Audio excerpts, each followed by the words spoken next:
अब प्रसंग चल रहा है कि कल करे सो आज करो, आज करे सो अब, और पल में प्रलय हो जाएगी, भाई फिर करोगे कब।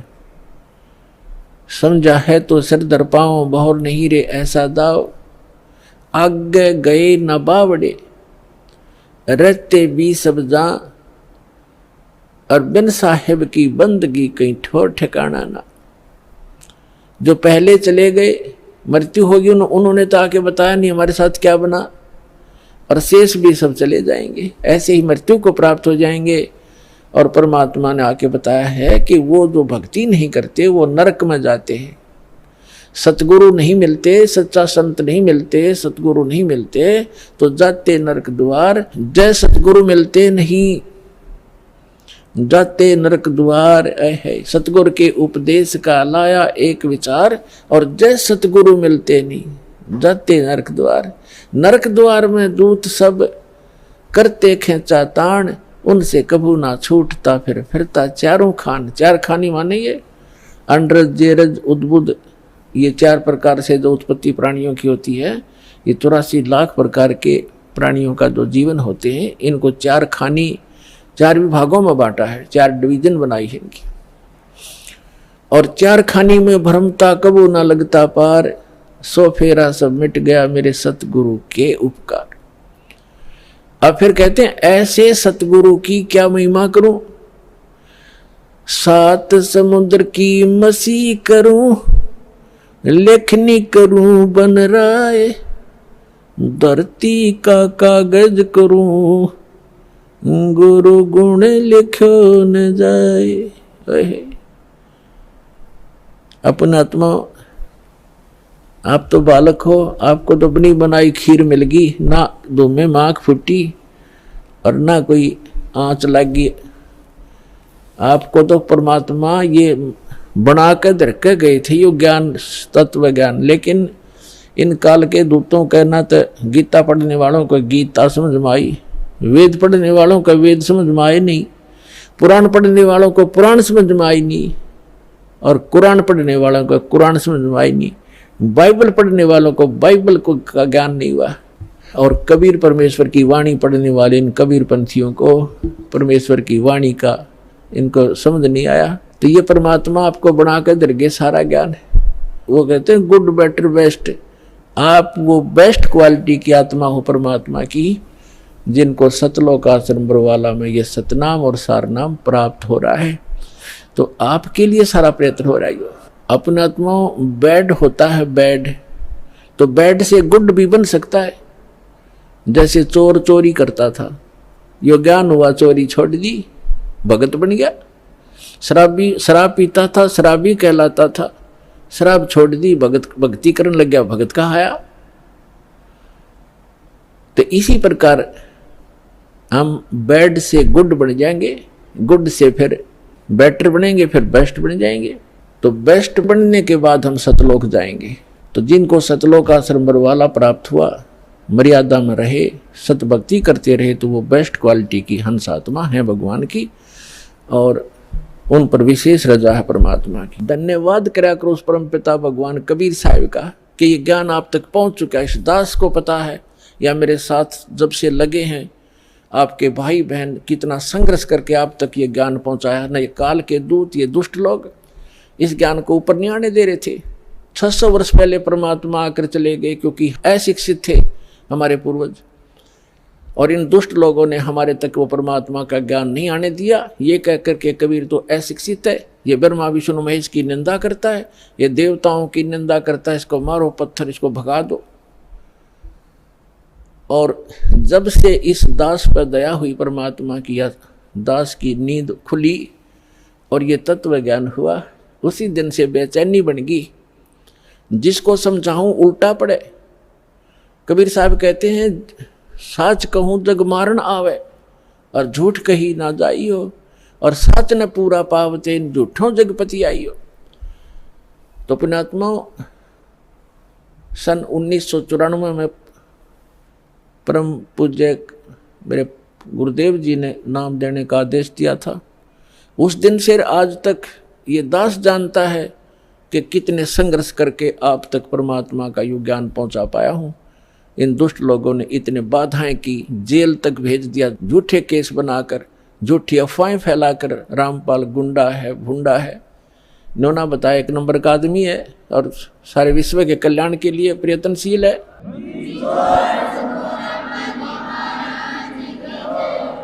तो पुण्यात्माओं, आप सभी का कर्तव्य बनता है अपने बहन भाइयों तक ये ज्ञान पहुंचाने का। इस मार्ग के अंदर सबसे पहला आपको सहनशील बनना पड़ेगा, क्योंकि ये ऐसा ज्ञान है जो भी सुनता एक बार उसमें तूफान आता ही आता है। जैसे आप अपने छोटे भाई बहन को या बच्चे को कोई मेडिसिन खिलाते हो और उसकी जीभ पर रखते वो थूक भी देता है और रोता भी है और अपने माथ पे चाहे कपड़े भी पकड़ लेता है, मेरा मुंह खराब हो गया, कोई बात नहीं, प्यार से, वो अपना ही तो है, जो ऐसा कुछ संग कर रहा है विरोध वो अपना ही था, उसी के प्रयत्न कर रहे हैं, उसी के लिए आप उनकी जीवन रक्षा के लिए। तो उसको फिर धीरे धीरे वो टैबलेट, इंजेक्शन वो लाने पड़ेंगे, उसको खिलाना ही पड़ेगा, तो तब जा कर के वो स्वस्थ होगा। तो इसलिए प्रत्येक का कर्तव्य बनता है परमात्मा के इस मार्ग में सहयोग देने का। लेकिन इस मार्ग के अंदर हम भक्त का लड़ाई करना फर्ज नहीं होता। परमात्मा खुद आए थे और उनके साथ कितनी बदतमीजियां की थी। उस परमेश्वर कबीर जी ने किसी को बद्दुआ भी नहीं दी, ऐसे बदसलूक किए थे। कभी बताया करेंगे, क्योंकि पहले तो आपको ये ज्ञान समझाते हैं, वेद पुराण गीता से आपको परिचित कराते हैं, ताकि फिर आपकी बुद्धि ये स्वीकार कर ले वह कि कबीर इज गॉड। जिस दिन आपको यह समझ में आ जाएगा कबीर इज गॉड, वो धानक रूप रहा करतार, काशी वाला धानक, ये समर्थ शक्ति है तो है ही, लेकिन हमारी समझ में जिस दिन आ जाएगा फिर उसके बाद परमात्मा की केवल वो महिमा सुनाया करेंगे।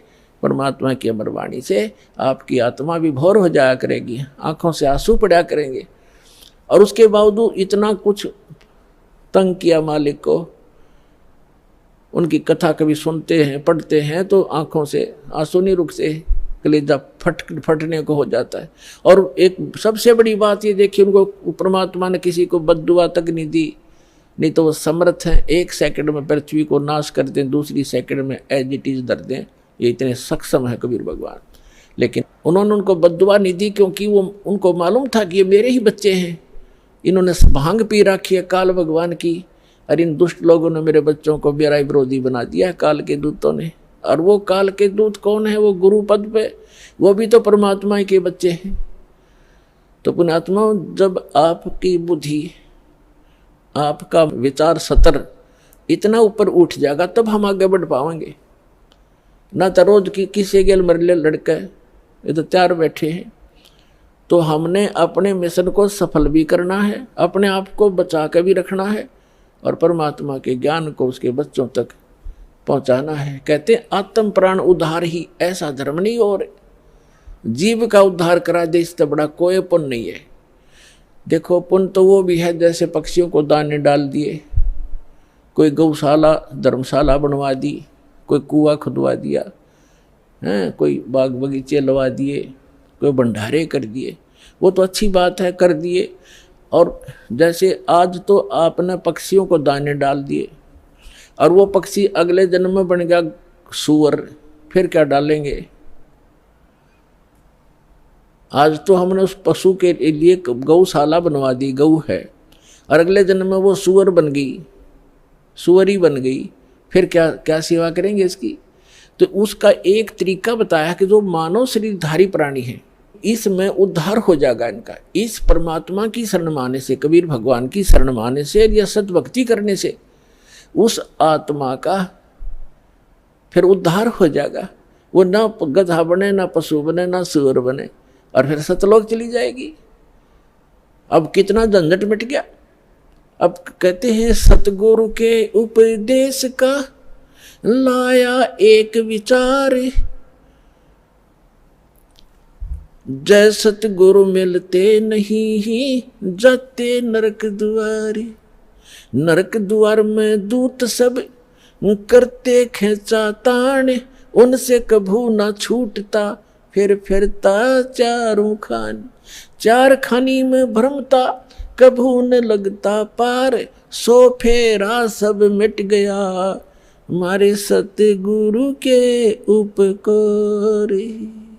क्या बताना चाहते हैं कि एक जीव को, एक मानव शरीरधारी प्राणी को और परमात्मा की शरण में ला देने से, ये सतभक्ति प्राप्त करवा देने से उस लाने वाले को इतना पुण्य होगा जैसे करोड़ गौओं को कसाई से कटने से बचा कर और चरागाह में छोड़ देने का होता है। इतना पुण्य उस मार्गदर्शक को होगा जो सतलोक आश्रम बरवाला का राह बता देगा, यहाँ का ज्ञान सुना देगा, उस जीव को यहाँ नाम दिला देगा।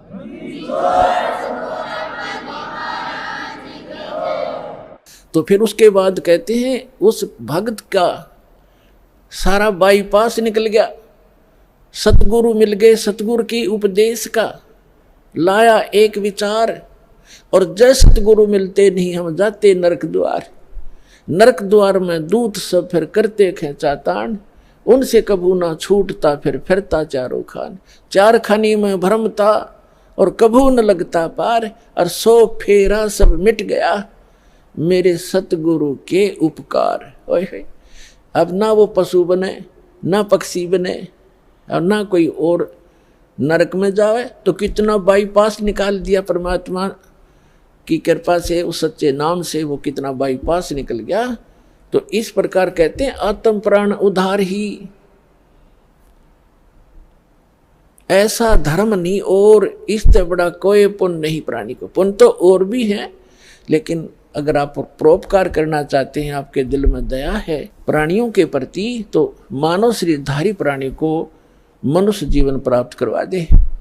बुरा वो भी नहीं है, जैसे पक्षी है, अपने घर पर दाने डाल दो, कुत्ता आता है रोटी डाल दो, अपने ही घर पर डालो, कहीं विशेष स्थानों पर मत भटको, ये व्यर्थ है। और अतिथि आता उसको भोजन करवा दो, कोई भी मांगने वाला आता उसको पैसा मत दो। कई भक्त कहते हैं ये तो फिर हमारे दिल में दया खत्म हो जाएगी यदि हम भिखारी को पैसा नहीं देंगे। परमात्मा कहते हैं दया का प्रयोग भी विधिवत करने से ही लाभ होगा, अन्यथा वो आपका भी भक्ति नाशक और दूसरे का भी हानिकारक, दूसरे को भी हानि कर देगा। जैसे एक धनी व्यक्ति ने दया भाव से एक भिखारी को 100 रुपये दे दिए। अब वो भिखारी पहले प्रतिदिन एक पौवा पिया करता और घर में पी कर शराब तो झगड़ा ही करवाती है और कौन सा रामायण बचेगा वो। तो उस दिन उसने आधा पिया, आधा बोतल शराब पी गया, घर जाकर लड़ाई कर दी, घरवाली और बच्चे खूब पीट दिए।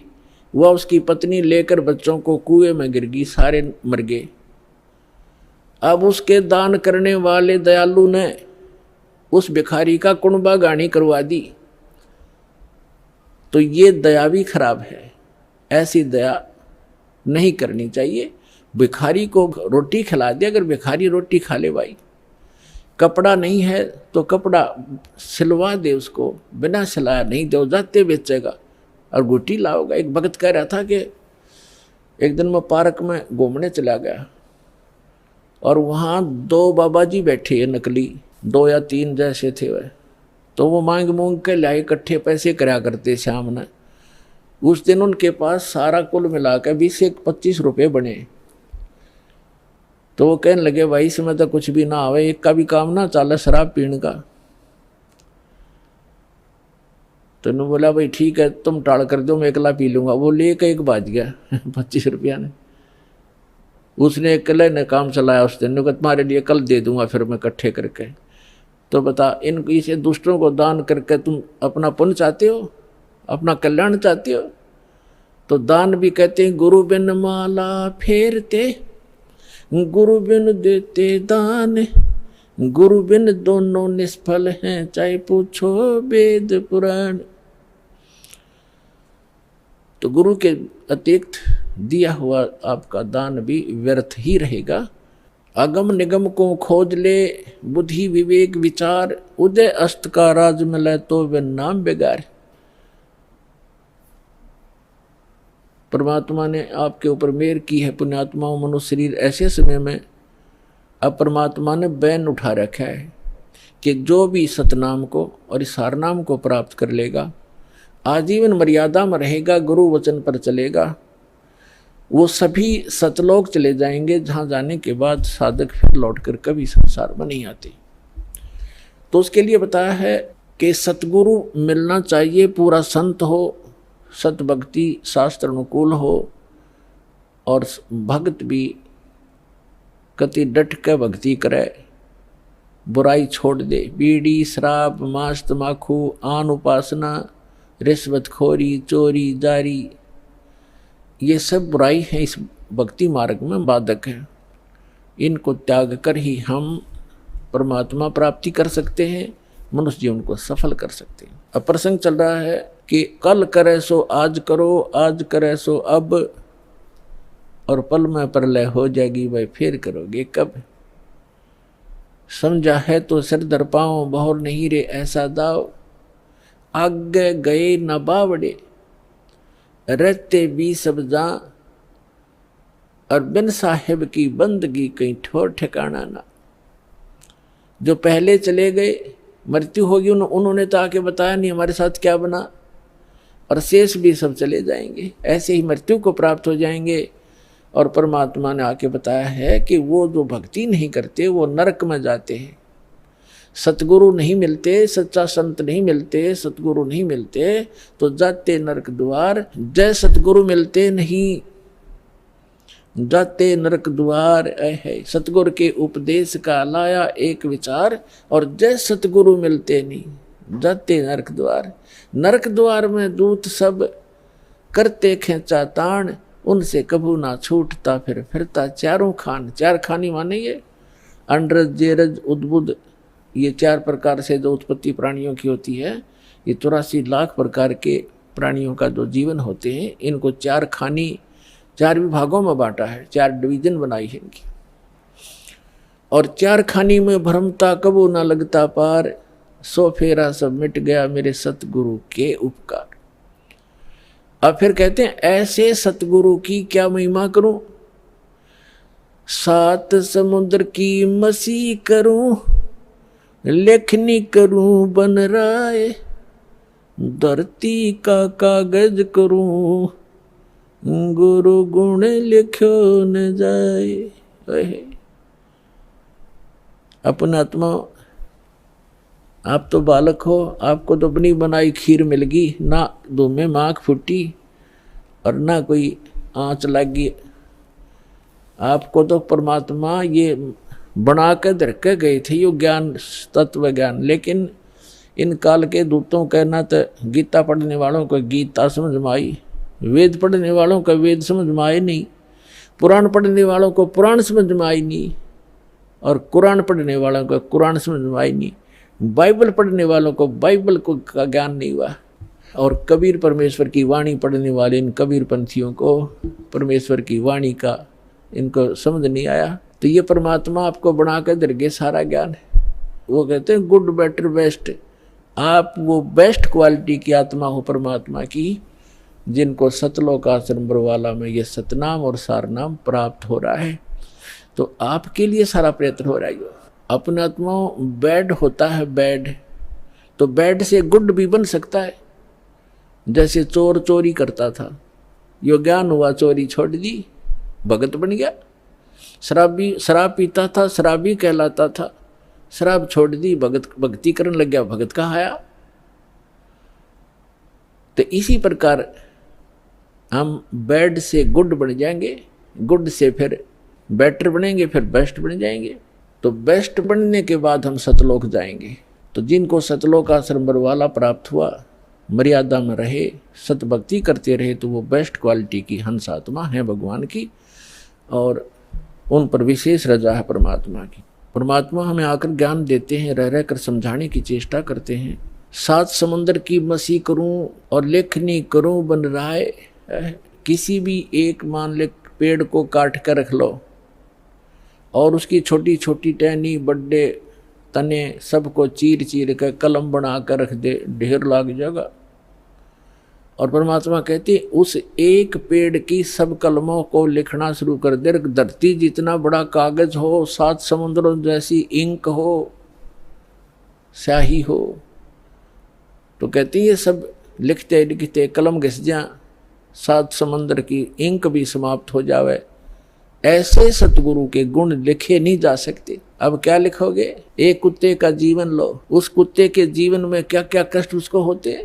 सारी रात तो भौंकता है, उसकी एक स्वभाव बना रखे, सारी रात भौंक के उसकी आंख कट्ठी हो जा, भूख लागे जोर की, और सुबह वो क्या करता है, किसी का दरवाजा खुलता है गली में, ऐसे देख जाकर सीधा भागता है किधर, रसोई से महक आ रही होती है उसको कोई बासी टुकड़े की, या वैसे ताज़ा बना रहे हो तो दाव लगाकर रसोई में घुसने की चेष्टा करता है। अब रसोई में कौन घुसने दे उसके, या तो लठ मारेंगे या फेंक कर मारेंगे, कोई ना ठहरता है। एक घर में गया, उसका लठ लग गया, फिर ट्या ट्या करता हुआ दूसरे में गया, दूसरे में गया, दूसरे में उसका भाग, उसने कोई टूक मिला, फिर जूत मिला, और उसमें भी लठ लग गया, तो फिर भूख तो उसको लगी है। वो फिर कहाँ जाता है? बाहर खेतों जंगल में, जहाँ लोग फ्रेश होकर आते हैं, वहाँ जा करके फिर वो गोबर खाता है। और पहले वो मनुष्य जीवन में प्लातून बना फिरा था, कहे से भी ना समझ में आवा कि ये दुख हो जाएगा आपके जीवन को। तो पुण्यात्मा सौभाग्य आपका, आपका बात समझ में आ गई कि जो संतों ने वचन बोले वो सारे साचे हैं और आपका कल्याण हो गया। तो इस प्रकार उन दुखों को याद करके और लिखा जाए। तब कहते हैं परमात्मा, सतगुरु के सजदा करूं ये कर्म छुटाए कोट, और जो ऐसे सतगुरु की निंदा करे फिर जम तोड़ेंगे ओठ।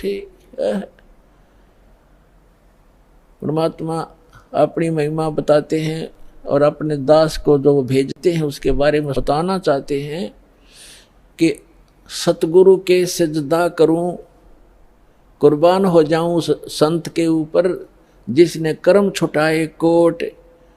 बीड़ी, शराब, मांस, तमाकू, भूकी, सुल्फाब, गांजा, भांग और ये चोरी, जारी, बुराई, बकवास, छुटवादी जो हम सने पड़े थे गंदों में, निर्मल किया और फिर सतनाम दिया। कहते हैं सतगुरु के सजदा करो ये कर्म छुटाए कोट। और ऐसे संत की जो निंदा करे, कहते फिर जम तोड़ेंगे होठ। यम के दूत ऐसे मारेंगे लठ, होठों पर लगे चाहे सिर में लगे, वह आगा पीछा नहीं देखेंगे ऐसे व्यक्तियों के। तो यहाँ परमात्मा कहते हैं गुरु मानुष कर जानते, ऐसे संत को कहते हैं मानुष मत गिनना। वैसे तो पुण्यात्माओं भगवान तो भगवान ही होता है, और वो भगवान, वो परमात्मा स्वयं भी आते हैं एज ए गुरु एक लीला करने के लिए। और जब वो स्वयं आए थे उसमें हम यही मार खा गए थे ना। 64 लाख से सोना एक गरीब आदमी का, एक झोपड़ी में बैठ कर कपड़ा बुनने वाले व्यक्ति के 64 लाख सेस हो जाना, ये एक अजूबा है जैसे हमारी बुद्धि काम करती होता है। लेकिन उस समय परमात्मा जिसको भी नाम देते थे, आशीर्वाद देते थे, उनके दुख दूर हो जाते थे, भूत भाग जाते थे। कहते हैं सतगुरु दो चाव ऐसो कर ही, 14 कोट दूत जम डर ही, ऊत भूत जम त्रास निवारे और चित्रगुप्त के कागज पाड़े। ये समर्थ कबीर भगवान है। ये आपके ऊत भूत किसी प्रकार का भी आपके ऊपर 3 ताप का दुख हो, प्रेत बाधा हो, पितृ बाधा है या कोई जिंद बाधा है। अब प्रधानमंत्री के सामने फिर चोर कैसे रुकेंगे? उसके साथ तो बहुत घने बॉडीगार्ड होते हैं। तो जो भक्ति ना करके शरीर छोड़ के वो भगवान के चोर हैं। जिन हर की चोरी करी और गए राम गुण भूल, ते बिदना बागुल किए रहे उर्द मुख चूल। तो ये परमात्मा ऊत भूत जम त्रास निवार है। यम के दूत भी निकट नहीं आ सकते। कहते सतगुर शरणा आए के। और धर्मराज डर कैसा? धर्मराज कहते ये नौकर हैं यम के दूत जो आकर सताते हैं, चाहे प्रधानमंत्री हो, मृत्यु के बाद बक्कल तार देंगे, पकड़ के ले जाएंगे, टीटवी गले से पकड़ लेते हैं, बाजू पकड़ लेते हैं, घसीट कर ले जाते हैं। जिसके पास भक्ति धन नहीं उससे यम के दूत नहीं डरते। और समर्थ साथ नहीं है तो कबीर परमात्मा ये समर्थ भगवान है, अनंत कोट ब्रह्मांड के स्वामी हैं। तो यह बताते हैं सतगुरु की शरण में आकर फिर धर्मराज का भी डर नहीं, यम के दूत की तो बातें छोड़ो तुम। तो पुण्यात्मा उस झोपड़ी में बैठे व्यक्ति का और कपड़ा बुनने वाला और उसके 64 लाख से सो जाना, और हमारी समझ में नहीं आए कि ये भगवान है, गले नहीं उतरी कि यूं भगवान हो सकता है। और भगवान सींगा वाला होया करे, जिसका सींग शांग लग रहे हो या बंदूक बंदाख ले रखी हो। अरे जो दुख आप पर आपत्ति आई और दूर कर दी मालिक ने, और ऐसी भक्ति दी, आपका सारा सुख दे दिया। सब जो भी शरण में आए थे गिनती नहीं कर सकते इतने सुख दिए दाता ने।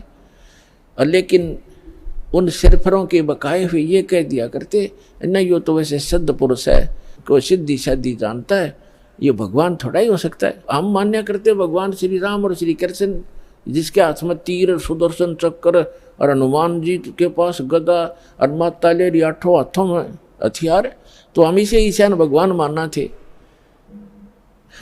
यह बुद्धि पर पत्थर पड़ रहे थे, इसी कारण से हम फेल रहे। तो हम उसी समय इसलिए मार खा गए कि हमने भगवान को भगवान नहीं माना। तो परमात्मा एक वाणी लिख कर गए हैं कि गुरु गोविंद कर जानियो, रहियो शब्द समाए, मिले जब दंडवत बंदगी, नहीं पल पल ध्यान लगावे। गुरु जी को गोविंद कर मानना, भगवान मानकर उसके साथ व्यवहार करना, ट्रीट करना। गुरु गोविंद कर जानियो और चलियो आज्ञा माँ, मिले तो दंडवत बंदगी, नहीं तो पल पल ध्यान लगा। जब भी आपको मिले दंडवत प्रणाम करें।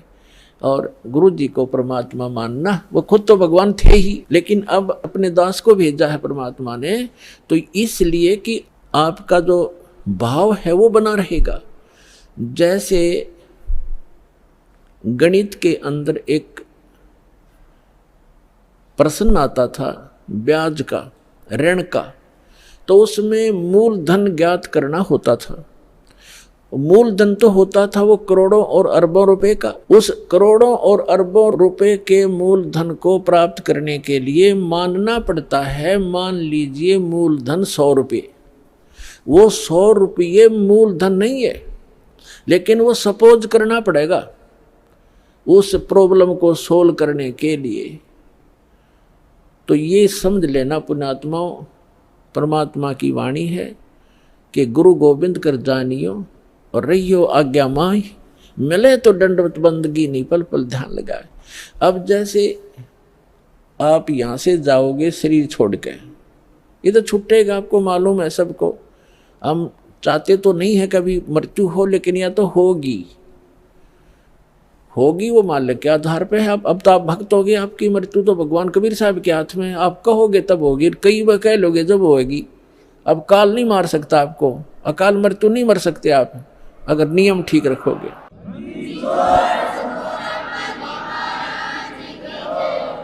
तो ये तो हमने यहाँ से जाना पड़ेगा। जब आप यहाँ शरीर छोड़कर जाओगे तो ऊपर जाकर के जहाँ भी आप देखोगे ये दास के रूप में वो कबीर परमेश्वर आपको खड़े दिखाई देंगे। और जो काल के दूत यहाँ संत आए हैं उनका रूप होगा, लेकिन काल उनके संत के रूप में खड़े दिखेंगे। तो वहाँ जिस गुरु की वो शरण में है, तो वहाँ जाकर अपने गुरु जी के पास ही जाते हो, तो सीधे के अपने वो खड़े गुरु जी, तो अब उसके शेष सारे उस गुरु के पास, उसके शेष उस दूसरे गुरु के पास। तो वहाँ काल भी आता है जो उसने संत भेज रखा है इन जीवों का नाश करने के लिए, और परमात्मा आता स्वयं जिसने अपना संत भेज रखा है जीवों का विकास करने के लिए। तो इस दास के रूप में आपको वहाँ परमात्मा मिलेंगे। आपको एक और हिदायत दी जाती है कि जब आप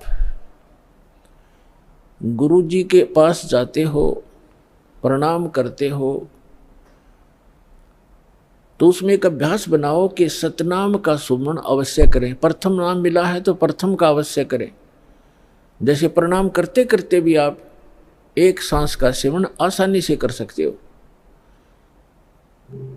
और उससे क्या होगा, जैसे यहाँ तो आपका अभ्यास बना रहेगा, भक्ति तो करनी है, तो उससे क्या होगा, जैसे आप वहाँ जाओगे, एक तिरकुटी एक इंटरनेशनल एयरपोर्ट समझ लो तिरकुटी, जब वहाँ पहुँचोगे तो वहाँ आपको परमात्मा मिलेंगे इस दास के रूप में, और वहाँ काल भी धोखा देने के लिए इस दास का रूप बना सकता है।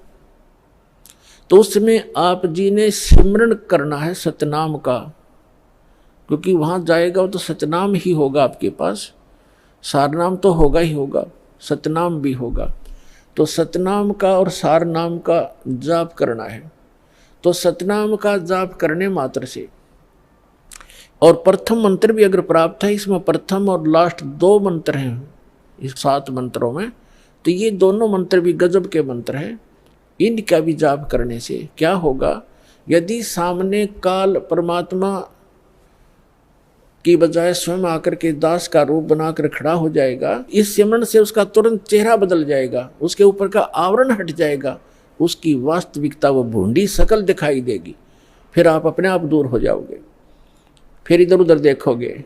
अब थोड़ा सा एक प्रश्न सुनाते हैं आपको, क्योंकि सत्संग के अंदर बहुत से हिदायत देनी पड़ती है।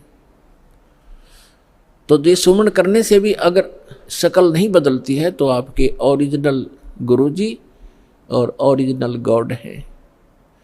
एक समय एक चंद्र विजय नाम का राजा था, उसकी इंद्रमती नाम की एक रानी थी, और वो बहुत भक्तनी थी भगवान की। पिछले जन्म से, पिछले पुण्य से ही अच्छी आत्माएं राजा बनती हैं, रानी बनती हैं, और इतना सुख होकर के भी जो परमात्मा की तरफ में भगवान की भक्ति में लगे होते हैं, वो पुण्यात्मा विशेष होती हैं। वो माई जो है उसने एक गुरु बना रखा था, उस गुरु जी ने बता रखा था कि भगवान विष्णु, भगवान शिव की भक्ति करनी चाहिए, श्री राम की भक्ति करनी चाहिए, 68 तीर्थों पे जाना चाहिए, 68 तीर्थ करना चाहिए, एकादशी का व्रत रखना चाहिए। अब जैसे एक नियम है, कहते हैं धन चाहे तो दान कर और मोक्ष चाहे भज राम। तो हमने यहाँ इस काल के लोक में रहना है तो धन भी चाहिएगा और राम भी प्राप्त करना है, तो हमने दान भी करना है और सच्चा नाम भी जपना है। अब उसके गुरुजी ने बता रखा था कि बेटी, पिछले जन्म में तैने बहुत पुण्य कर रखे हैं, घने धर्म कर रखा है, जिस कारण से तू रानी बन गई। आगे ऐसी ही अच्छा जीवन प्राप्ति के लिए आप साधु संतों को भोजन करा कर बेटा, वैसे तो आए अतिथि को भी भोजन करा दे, उसका भी पुण्य है, लेकिन भगत संत को भोजन कराने का न्यारा फल मिलता है। जैसे आपके पास पशु हैं, भैंस या गाय, एक भैंस या गाय है जो दूध देती है, और अन्य भी पशु हैं जो अभी दूध नहीं दे रहे, वो भी अपने पालने ही पड़ते। अब एक तो उस दूध ना दे रहे पशु को जो चारा दिया जाता है, आहार खिलाया जाता है, वो भी हमारा कर्तव्य बनता है, लेकिन जो दूध वाले को जो चारा चराया जाता है, बिनौले खल आदि हम डालते हैं, तो वो तुरंत लाभ दे देता है। सुबह अच्छा भोजन कराओगे, चारा चराओगे, तो शाम में दूध घड़ा पाओगे उसके। तो इस प्रकार संत और भक्त होते हैं दूध वाले, और अन्य जो अतिथि आते हैं जो भक्त नहीं, भक्त है तो अच्छी बात है ना, तो वो भी एक कर्तव्य जानकर हमने उनको भी अवश्य भोजन कराना चाहिए और आदर सत्कार, आतिथ्य सत्कार से कराना चाहिए। लेकिन साधु संतों का भोजन कराया हुआ अत्यधिक लाभ देता है। अब साधु संत भक्त भले ही वो शास्त्र विरुद्ध साधना कर रहे हैं, लेकिन पूर्व जन्म के वो पुण्यकर्मी प्राणी हैं, वो ही भटक रहे होते हैं। कोई लाल पीले कपड़े पहनता है, कोई दाढ़ी बढ़ा लेता है, कोई मूंड मुड़ा लेता है, कोई तिलक लगाता है, जैसा भी उसको मार्गदर्शक मिल गया, क्योंकि उसको परमात्मा चाहिए, चाहे किसी भी भेख बनाने से मिल जाए, वो परमात्मा की तरफ तड़फ रहा है। ऐसे कोई व्यक्ति को भोजन कराने से विशेष लाभ होता है, क्योंकि अब तो साधना ठीक है नहीं, लेकिन पूर्व जन्म की कमाई उसकी है, और वो भक्त भगवान का विशेष प्यारा होता है। चाहे आज वो किसी की पूजा कर रहा है, लेकिन वो भगवान कबीर साहब का ही बच्चा है। तो इसलिए ये एक नियम है। इस नियम के आधार से उस संत ने अपनी शिष्या इंद्रमती से कहा था कि बेटा, साधु संतों को भोजन कराने से अगले जन्म में भी तू रानी बन जाएगी। अब इनको ज्ञान इतना ही था कि रानी बन जा, रानी कितनी बार बनेगी, फिर गद्दी भी तो बनेगी वह एक दिन। वो समस्या इनका समझ में नहीं आ रही थी। अकिया भी पड़े गले में, ठीक है, जितना उनको ज्ञान था उस रानी को ज्ञान उसने दे रखा था। अब वो अपने गुरु जी के बताए मार्ग पर कति दृढ़ थी। अब क्योंकि वो ऐसी पुण्यात्माएं कबीर साहब के बच्चे हैं।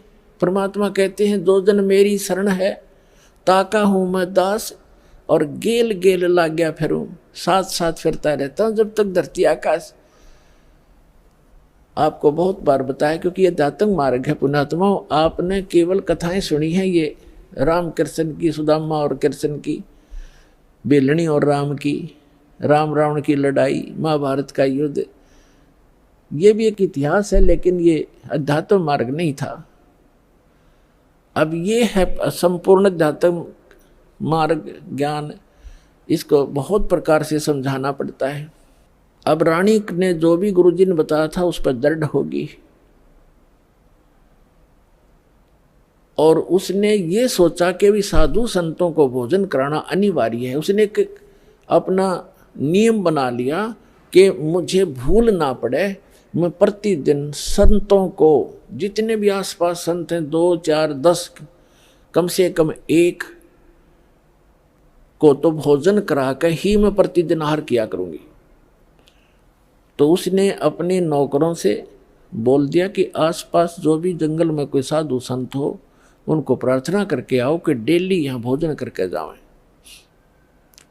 और जो यहाँ नहीं आ सकते उनको वहाँ पहुँचा कर आओ। अपने हाथों रोटी बनाती रानी होकर, चाहे 10 संत आते, चाहे 5 आते, चाहे 20 आते। तो ये सिलसिला शुरू था।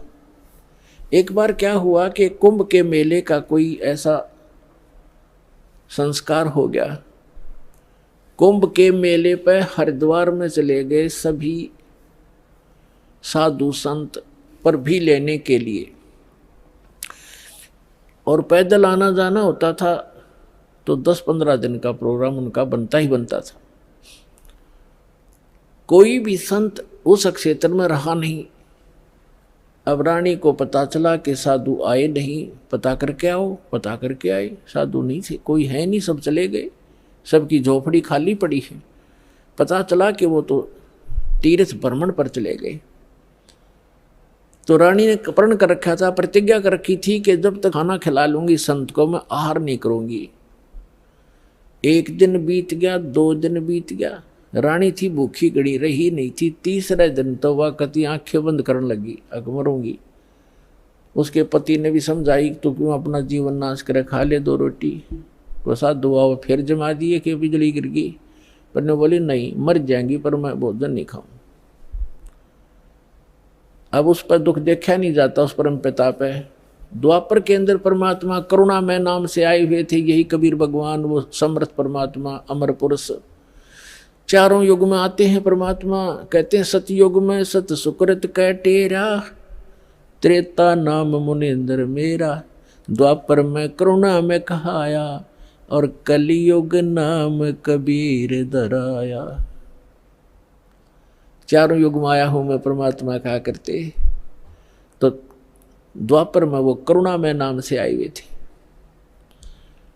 अब उसने देखा या मरेगी बोली भगतनी, एक साधु रूप बना के परमात्मा वहां दूर सी आते दिखाई दिए, राजा के महल की तरफ ही।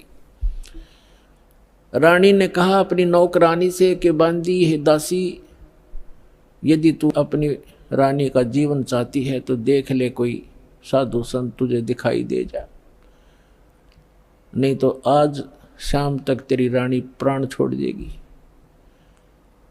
अब वो दासी दुखी होकर के ऊपर चढ़ गई महल की अटारी पर, और वो कहाँ देखा बेचारी। उसने क्या देखा कि सामने एक संत रूप में, सफ़ेद कपड़े, दाढ़ी बड़ी हुई, सिर पे छोटे छोटे बाल हैं, आ रहा है एक सिंपल सा साधु। गले में माला टांग रखी, दाता ने थोड़ा ईसा दिखाया कि जानू महात्मा सा भी जच्चा है ना। तो हम महात्मा उनको मानते हैं जिनकी दाढ़ी बढ़ रही हो, लंबे लंबे बाल हो, तिलकला रखा हो, 5-4 माला डाल रखी हो, बिंदी बंदी टिक्की ला रखी हो। तो परमात्मा ने इसीलिए वो थोड़ा सा वेशभूषा सी बना रखी थी। वो नौकरानी स्पीड तक नीचे आई और रानी से कहा कि एक महात्मा सा नजर आवा है, कपड़े तो लाल हैं नहीं पर शकल साधु जैसी लगती है, कहो तो लाऊं बुला के। अकेला बहन ले आ जैसा भी हो। अब वो नीचे गए, इतने परमात्मा भी महल के निकट से आ गए। नौकरानी ने प्रणाम किया और कहा महाराज आपको हमारी रानी याद कर रही है। परमात्मा ने पूछा आप कौन हो? कि मैं नौकरानी हूँ। तो परमात्मा ने कहा बेटा रानी को यदि गरज है संत की तो यहीं आ जा गली में, हम किसी के घर नहीं जाया करते। और हम घर जाओ और उसका पति कह दे तू आया किस लिए यहाँ, उसने गरज है तो यहाँ आ जाएगी। उसने जाके बता दिया कि साधु ऐसे ऐसे कह रहा, तो उसका और पक्की जचगी कि 1 नंबर का महात्मा है। नहीं तो नो कोई कह देगा अपने रानी बुलावा, ये तो बाछड़ू की तरह भाग्य आकर बच्चे की तरह पैसे के लालच में अच्छा हलवा मिल जाएगा। और वो उड़े डिट गए, अगर रानी को गरज है तो यहाँ आ जाएगी बेबे। रानी ने कहा मेरा पकड़ हाथ मुझे सहारा दे, नौकरानी ले चल मुझे ऐसे महापुरुष के दर्शन करा दे, मर जाऊंगी तो भी अच्छा ऐसे संत के दर्शन करके। ऐसा दर्द आदमी आज पहली बार सुन रहा हूँ जो रानी को ये कहने वाला कि यहाँ आ जाएगी जब गरज पड़े तो। क्योंकि पिछले संस्कार से ऐसे भाव उत्पन्न हुआ करते साधु भक्तों में। तो रानी ने जाकर देखा वो मालिक का चेहरा विश्व में सबसे न्यारे सुंदर थे कबीर भगवान, जितनी बार भी आए हैं वह। और चरणों में मत्था टेका और कहा महाराज आप भोजन कीजिए, आहार कीजिए। परमात्मा बोले चल बेटा आहार कर लेते हैं। बैठ के जाकर एक आसन लगा दिया। रानी ने दुखी सुखी होकर नौकरानी के सहयोग से स्वयं भोजन बनाया और कहा महाराज जी भोजन पाओ। तो परमात्मा ने कहा बेटा आप इतना कोई रोग है आपको क्या, इतनी अक्सीन कैसे होगी? तो उसने सारी कहानी बताई कि मैं प्रतिदिन एक साधु को भोजन करा के भोजन करती थी। संत रहे नहीं क्योंकि वो कुंभ के मेले में स्नान के लिए चले गए। आज 3रा दिन आ गया महाराज जी, आप ना आते ताज में मर जाती। जब भोजन बना के परमात्मा के पास रखा तो कहा परमात्मा ने कि बेटी मेरा शरीर भोजन करने का नहीं है, मैं तो खाऊं या ना खाऊं मैं सदा एक रस रहता हूं। तो रानी बोली जी ठीक है, भोजन नहीं खाओगे तो मैं भी नहीं खाऊंगी, मरना मंजूर है मुझे, मरना ही मुझे उचित है, मैं अपना जो है ना प्रतिज्ञा नहीं भंग कर सकती। तो परमात्मा ने कहा कि ला बेटा, कहते समर्थ इसी को कहते हैं जो चाहे सो करते। मालिक ने भोजन करा, फिर उससे पूछा बेटा ये जो आपको ये हठ किसने बताया? रानी ने कहा कि मैंने अब गुरुजी बना रखे हैं, हमारे गुरु बहुत अच्छे हैं। परमात्मा ने पूछा क्या साधना करते हो? कि श्री विष्णु जी की, श्री शंकर भगवान की, शेरा वाली माता की, जो भी वो करती थी, एकादशी का व्रत करती हूँ, तीर्थों पर भी जाती हूँ, ऐसे करती हूँ। फिर परमात्मा ने अपना ज्ञान समझाना शुरू किया। लेकिन वो रानी जो थी वो ज़्यादा भावुक होते हैं श्रद्धालु। जैसे ये दास प्रारंभ में इन अन्य पंथों वालों को कहा करता था, जो भी आ जाता था संपर्क में सत्संग सुनने, कि भाई आपका नाम गलत, आपका गुरु पूरा नहीं है, आपकी साधना गलत है। ये राधा स्वामी, धन धन सतगुरु, जय गुरुदेव वाले और ये तो सारे निरंकारी वाले ये आते थे जो सुनकर सत्संग है। जब ये दास उनको ये सच्चाई बताता तो बेदक जाते, उठ कर चले जाते कि ना आप तो निंदा करते हो, किसी संत की निंदा नहीं करनी चाहिए, पाप लगता है। अरे भले आदमियों, निंदा क्या की मैंने? तेरे गुरु को चोर बताया ना, डाकू ठग बताया नहीं, उसके ज्ञान की त्रुटि बताई है, ज्ञान में कमी है आपके गुरु जी में। संत तो अच्छे ही होते लेकिन ना समझ में आई। ये श्रद्धालु होते हैं कि ना गुरु जी के बारे में कुछ नहीं सुन सकता। और अब आन लग रहे रोते हुए लुट पिट कर, रोआ बुरी तरह, नाश हो गया। 30 साल हो गए राधा स्वामी में जीवन खो दिया, सब कुछ लुट पिट गया। इकलौता पुत्र था वो भी मर गया। बता अब टिंडे ले लो राधा स्वामी मर धन धन सतगुरु में। साची के 6 माह में गुस्सा होते थे। और यहाँ का इतिहास देख लो, सन 1994 से जो जुड़े हाथ उनके ठाठ देख लो, और उनके घर में कोई दुर्घटना हुई तो आप पूछ कर देख लो, लाखों की संख्या में भक्त हैं। तो भगवान की शरण न्यारी होती है।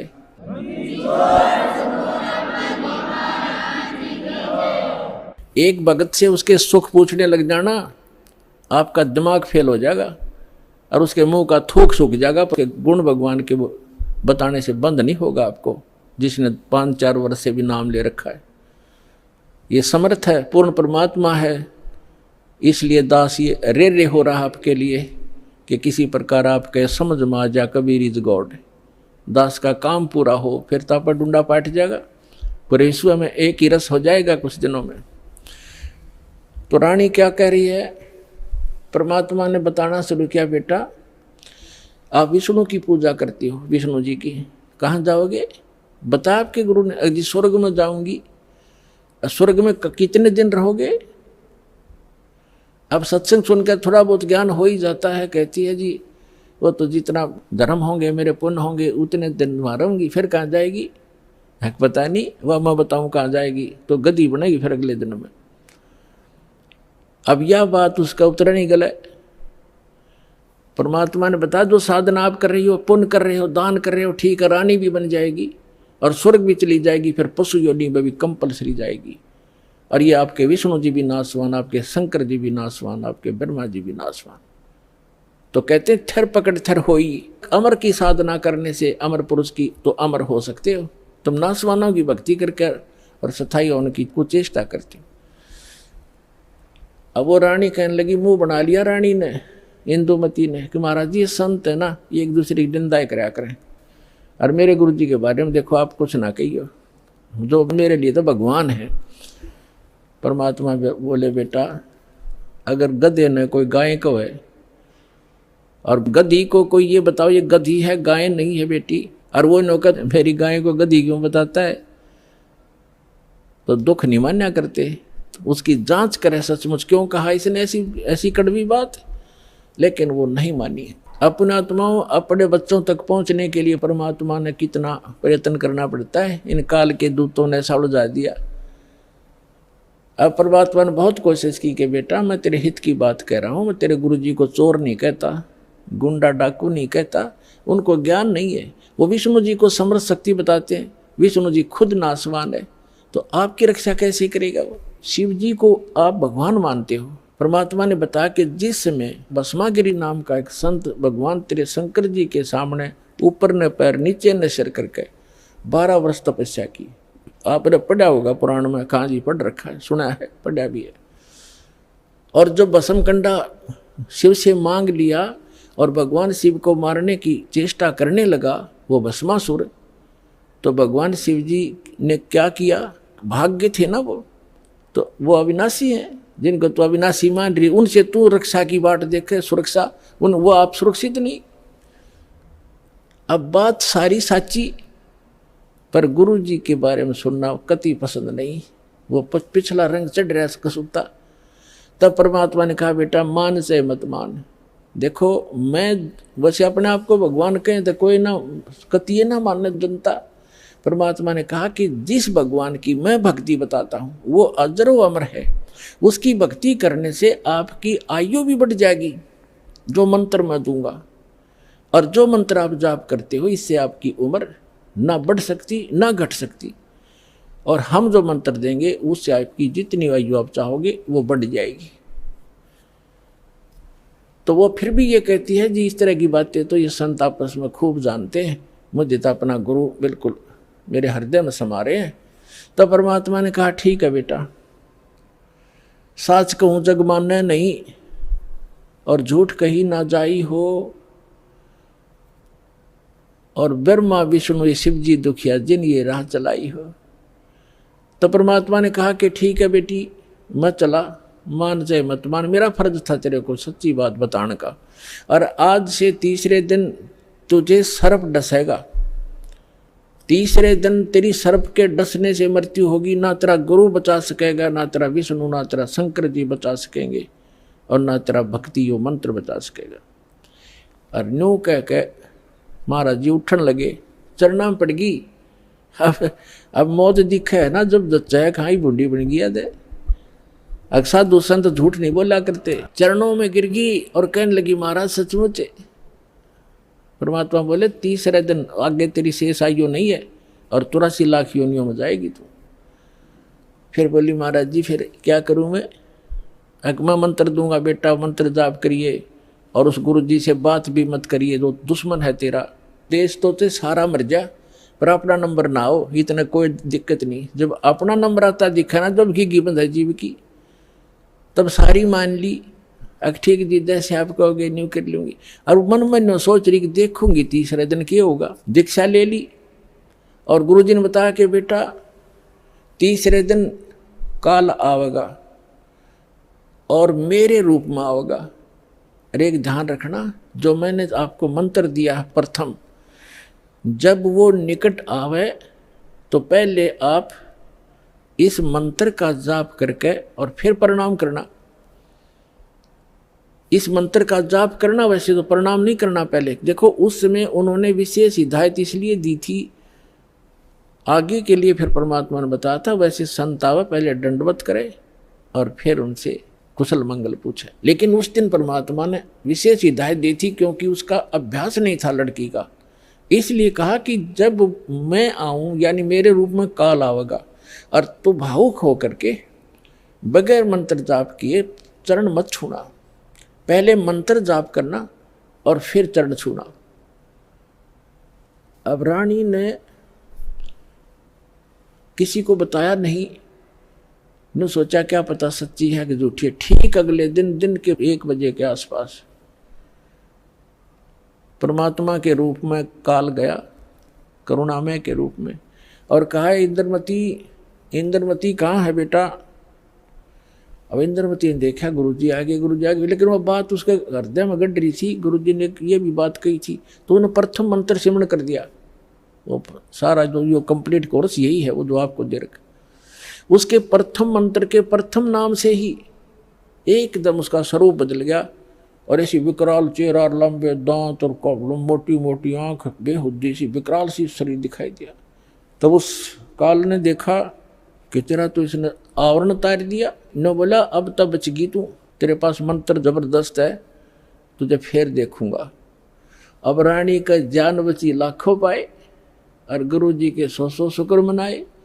अपने नौकरों को बताती है काल आया था, आज मेरी मृत्यु होनी थी, मैंने जो गुरुजी बनाए हैं मेरी उम्र बढ़ा दी।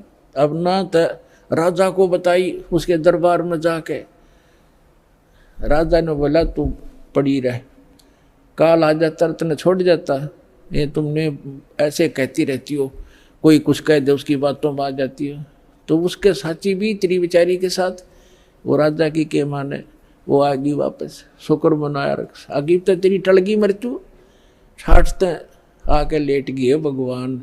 हे परमात्मा दया करिए, आपने इसी गुरु मिला ऐसा मंत्र दिया और मेरा जीवन रक्षा होगी।